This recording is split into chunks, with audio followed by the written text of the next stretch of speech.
Barrister Suman ভাই সারা বাংলাদেশের মানুষের কাছে আওয়ামী লীগ করার পরেও তার বিভিন্ন বক্তব্যের জন্য তিনি জনপ্রিয় ছিলেন। ইভেন যুবলীগের একটা বড় পদ থেকে তাকে অব্যাহতি দেওয়া হয়েছিল তার একটা কথার জন্য, যে তিনি বলছিলেন যে একজন থানার ওসি কেন জয় বাংলায় স্লোগান দিবে, আওয়ামী লীগের লোক নাই। যুবলীগের কমিটিতে জয়েন করার 3 দিন পরে তার এই বক্তব্য নিয়ে তাকে সেই কমিটি থেকে বরখাস্ত করা হয়েছিল, কিন্তু ব্যারিস্টার সুমনের জনপ্রিয়তা কমেনি।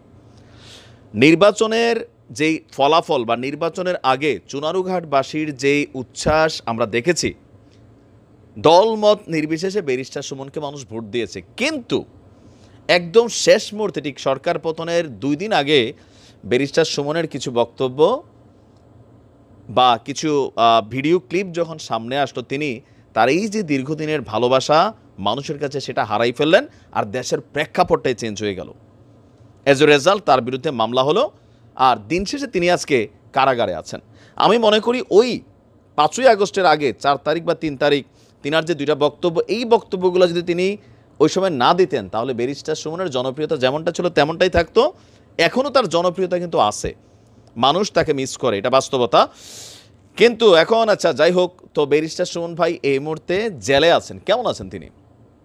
আজকে ওনাকে নিয়ে একটা ফিচার করা হয়েছে যে সাইদ ব্যারিস্টার সুমন এই মুহূর্তে কারাগারে আছেন, আর সেখানে তিনি 5 ওয়াক্ত নামাজ পড়া শুরু করেছেন। হ্যাঁ, আগে সম্ভবত 5 ওয়াক্ত নামাজ পড়তেন না। জেলে গেলে মাশাআল্লাহ অনেকেরই হয়তো এই ভালো অভ্যাসটা হয়। এর পাশাপাশি পত্রিকার খুঁটিনাটি পরে তিনি দিন কাটাচ্ছেন। সম্প্রতি ব্যারিস্টার সুমনের সঙ্গে কারাগারে দেখা করতে যান তার দীর্ঘদিনের সহকর্মী এবং chamber partner M Liton Ahmed.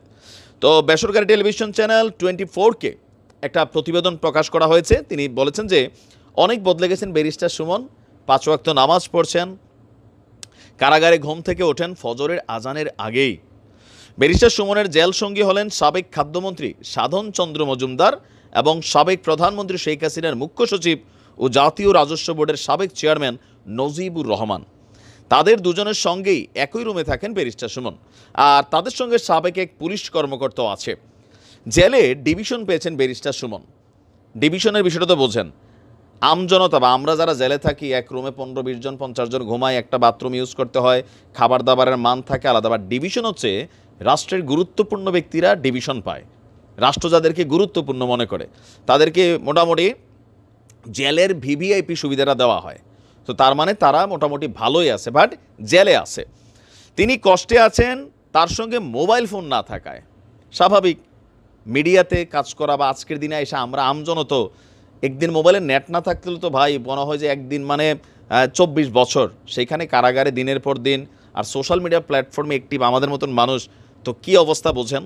তো তিনি সেই জায়গায় আছেন, কারণ সার্বক্ষণিক আগে মোবাইলে নিজের অ্যাকাউন্টে যেতেন, যেটা পুরোপুরি এই মুহূর্তে বন্ধ। কারাগারের সুমনকে 2টি জাতীয় পত্রিকা দেওয়া হয়, যার খুঁটিনাটি পড়ে তিনি সারাদিন দিন কাটান। যেদিন আদালতে তোলা হয়েছিল সেদিন মন খারাপ থাকে, কারণ তার হাতে হাতকড়া পরিয়ে কোর্টে নেওয়া হয়, এটা নিয়ে তার মন খারাপ। সেখানে অন্য সহকর্মীদের দেখেও তিনি আবেগী হয়ে পড়েন। তিনি বলছেন যে জেল জীবন কষ্টের, কারণ সন্ধ্যা নামার মুখেই কারা সেলে ঢুকতে হয়, খাবার খেতে হয়, এটা স্বাভাবিক জীবনে মানা কষ্টকর, আর বাইরের খাবারও তেমন একটা পান না। আর কারাগারে কারাগারে থেকে পরিবারকে অনেক মিস করছেন, কারণ সপ্তাহে একবার ফোনে কথা বলার সুযোগ দেওয়া হয়। স্বাভাবিক, কারাগার কখনোই আনন্দের জায়গা না, এটা বিষাদের জায়গা। যে যখন গিয়েছে সে হয়তো এটা ভালো বলতে পারবে। তো এই হচ্ছে ব্যারিস্টার সুমনের অবস্থা। অনেক বদলে গেছেন, 5 ওয়াক্ত নামাজ পড়ছেন, হেদায়েত হয়ে গেছেন অনেকটা। তবে ব্যারিস্টার সুমন দিন শেষে আওয়ামী লীগের মধ্যে যতই সমালোচনা আমরা ব্যারিস্টার সুমনকে নিয়ে করি, ওই 2টা ভিডিওতে হয়তো তার অনেক কিছু প্রকাশ হয়ে গেছে ভেতরের, বা সামহাও অথবা দলকে সাপোর্ট করতে গিয়া তার এই বক্তব্যগুলো তিনি দিয়ে দিয়েছিলেন। কিন্তু এমনিতে আওয়ামী লীগের সারা বাংলাদেশের নেতাকর্মীদের মধ্যে কম্পেয়ার করলে আওয়ামী লীগের ভালো যে মানুষগুলো আছে আমার কাছে মনে হয় তাদের মধ্যে ব্যারিস্টার সুমন একজন। যদিও আন্তর্জাতিক যে বিচার ট্রাইব্যুনাল সেইখানে তার একটা ভূমিকা, বা বিদেশে বিভিন্ন সময় বক্তব্য, এখন তিনি তো বক্তব্য দিয়েই মার্কেট পাইছেন, সেগুলোর কারণে তিনি অনেকটা বিতর্কিত, অনেকের কাছে অনেকটা সমালোচিত। যাই হোক, ভালো থাকুন। আসসালামু আলাইকুম।